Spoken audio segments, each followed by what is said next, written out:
स्वागत करता हूँ सभी का हमारे इस चैनल नमन सिटी पे। और आज का जो जिस बात पे मैं बात करने वाला हूँ वो ये है कि क्या यूएफएम लगेगा। तो जिन भी बच्चों ने इकार मेंस का एग्जाम दिया है, इकार का डिस्क्रिप्टिव दिया है मेंस एग्जाम में जब वो बैठने गए, तो कईयों को डाउट आ रहा है कि कब यूएफएम लगेगा, कब यूएफएम नहीं लगेगा।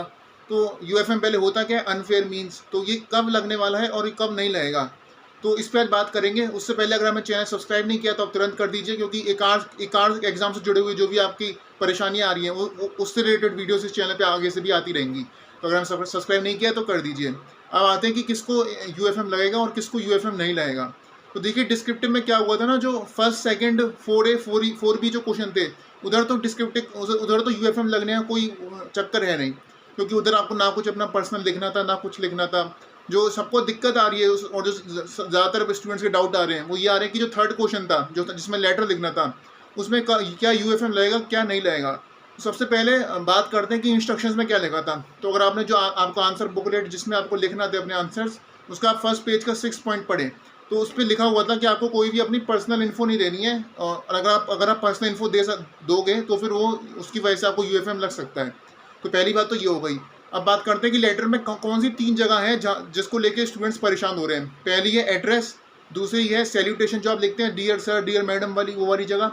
तीसरी है जो आप एंड में फिनिश करते हैं, साइन ऑफ करते हैं, योर सिंसियरली के बाद जो अपना योर लविंग या फिर योर ट्रूली योर लविंगली करके जो अपना नाम लिखते हैं एंड में, उधर ये 3 जगह है जहाँ पे बच्चों को डर है कि क्या यूएफएम लगेगा क्या नहीं लगेगा।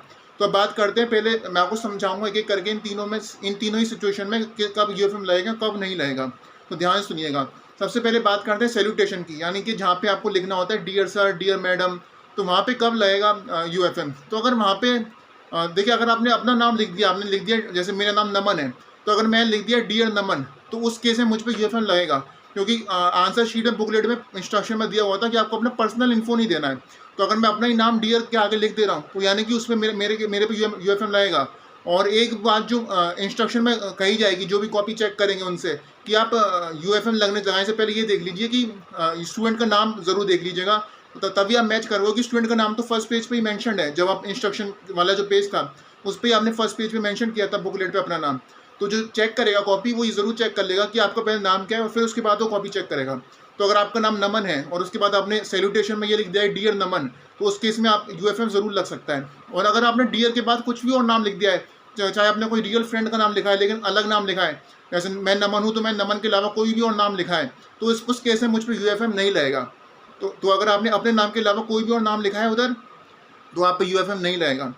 अब आते हैं सेकंड पॉइंट, जो कि है कि जो आप एंड में साइन ऑफ करते हैं, yours lovingly your truly your thankfully your faithfully वाला करके, तो वहाँ पे जो आप एंड में नाम लिखते हैं उधर कब यूएफएम लगेगा और कब यूएफएम नहीं लगेगा। तो उसकी अगर बात करें, तो अगर वहाँ पे आपने एंड में फिनिश करने के बाद अपना नाम लिख दिया है, अगर मेरा नाम नमन है तो अगर मैंने ये लिख दिया है योर सिंसियरली नमन, तो उस केस में मुझ पर यूएफएम लगेगा। अगर मैंने अपने अलावा कोई भी और नाम लिखा है, अगर मैंने यहाँ तक कि अगर मैंने ABC XYZ भी लिख दिया है, तो मुझ पर यूएफएम नहीं लगेगा। तो इसका मतलब अगर मैंने अपना नाम छोड़ के कोई भी और नाम लिखा है तो मुझ पर यूएफएम नहीं लगेगा। अगर मैंने अपना नाम लिखा है तो मुझ पर यूएफएम लगेगा। अगर मैंने लिख दिया योर सिंसियरली नमन, तो फिर मैं आता तो मैंने अपनी पर्सनल इन्फो दे दी और इंस्ट्रक्शन में लिखे थे कि पर्सनल इन्फो नहीं देनी, तो उस केस में मुझ पर यूएफएम लग सकता है। उसके अलावा मैंने कोई भी इमेजिनरी नाम दिया है, चाहे मोहन सोहन या फिर मैंने XYZ ABC लिख के आया हूँ, तो मुझ पर यूएफएम नहीं लगेगा उधर। तो ये बात हो गई कि एंड में आपको क्या करना चाहिए था। अब बात करते हैं तीसरा जो सबसे बड़ा डाउट आ रहा है स्टूडेंट्स का, एड्रेस के केस में। अब देखिए थोड़ा एड्रेस का केस थोड़ा अलग है ये सैल्यूटेशन और साइन ऑफ वाली जगह से। एड्रेस में क्या है कि जब देखिए पर्सनल एड्रेस तो आप लिख नहीं सकते थे, मतलब अगर आपने अपना असली एड्रेस लिख दिया तो वहाँ पे यूएफएम लगेगा ही। अब लेकिन यहाँ पे स्टूडेंट्स का डाउट ये आ रहा है कि जो कॉपी चेक करेगा उसे ये कैसे पता कि ये मेरा इमेजिनरी एड्रेस है या ये मेरा खुद का असली एड्रेस है। तो इसमें मैं बताता हूँ, अगर आपने एड्रेस लिखते वक्त, देखिए एड्रेस पहले आप कर क्या सकते थे उस जगह, पहले की बात करते हैं आपको करना क्या चाहिए था। आपको करना क्या चाहिए था, आपको एग्जामिनेशन हॉल आप यूज़ कर सकते थे। जैसे कि जो सेंडर्स एड्रेस है, सेंडर्स एड्रेस की जगह आप लिख सकते थे एग्जामिनेशन हॉल, या फिर आप लिख सकते थे कोई भी या फिर आप सिर्फ यही लिख सकते थे कि सेंटर एड्रेस ही लिख आते, कुछ और लिखते ही नहीं, सिर्फ सेंटर एड्रेस लिख के आगे डेट लिखने में बढ़ जाते। ऐसे भी कर सकते थे आप। लेकिन अगर आपने सच में कोई एड्रेस लिख दिया है तो उस केस में अब ध्यान सुनिएगा, अगर आपने सच में कोई एड्रेस लिख दिया है, तो अगर आपने उस एड्रेस को लिखते वक्त अगर आपने उस एड्रेस को इमेजनरी वाला रूप दिया है, तो उस केस में आप पे यूएफएम नहीं लगेगा।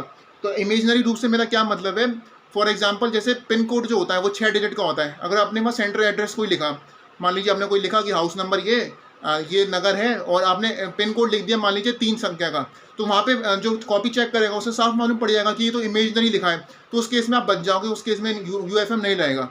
लेकिन अगर आपने ऐसा एड्रेस लिख दिया जो कि देखने में बिल्कुल जेन्युइन सा लग रहा है, जैसे आपने लिख दिया है हाउस नंबर ये, और फिर आपने कोई नगर का नाम दे दिया, जैसे कि दिल्ली में कोई नगर, जैसे मैंने मोती बाग लिख दिया जो कि दिल्ली में सच में है, तो मैंने लिख दिया house number 25 Moti Bagh south Delhi, फिर मैंने 6 डिजिट का वो भी दे दिया पिन कोड। तो ये मतलब बिल्कुल हो सकता है आपका असली एड्रेस नहीं हो, लेकिन ये बिल्कुल बिल्कुल एक जेन्युइन एड्रेस लग रहा है, इसमें कोई गलती नहीं दिख रही है, क्योंकि आपने रियल एरिया भी यूज़ कर दिया है दिल्ली का, और अगर मान लो कॉपी चेक करने बाद दिल्ली का हुआ तो आप और फंस जाओगे। फिर आपने 6 डिजिट का पिन कोड भी लगाया है।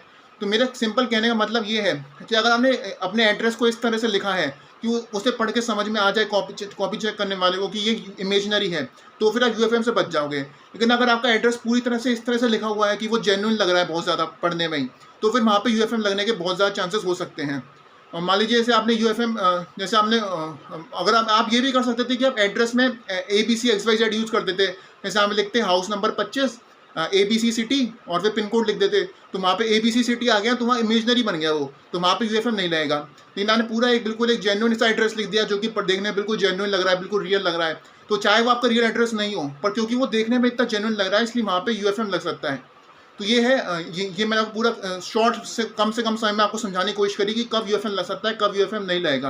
वीडियो इतनी इन्फॉर्मेशन है इस वीडियो में, कोई भी आपका कोई डाउट हो तो आप बताइए। उस पर मैंने ऐसे कहा कि इस चैनल पे आगे भी वीडियो आती रहेंगी, एक आर में इसमें जो स्टूडेंट्स के डाउट आ रहे हैं उससे रिलेटेड आपकी कोई और क्वेरी है वो बताएं, उस पर भी वीडियो बना दूंगा। बाकी वीडियो पसंद आई हो तो प्लीज़ लाइक कर दीजिएगा, चैनल को सब्सक्राइब कर दीजिएगा। मिलते हैं बहुत जल्द अगली वीडियो में, and thank you for watching this. Thank you, all the best.